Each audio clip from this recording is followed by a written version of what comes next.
обычный эксперимент. Называется радуга в стакане. Нам понадобятся стаканы, вода, краски и сахар.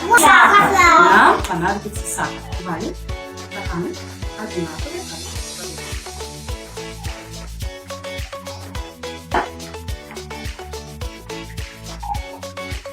Теперь нам понадобится сахар. Первый стакан мы сахар добавлять не будем. Мы сразу добавим во второй стакан белую ложку. Во второй, третий стакан мы добавим 2 ложки. Четвертый стакан мы добавим 3 ложки. 3 ложки. Пятый стакан мы добавим. Сколько ложек?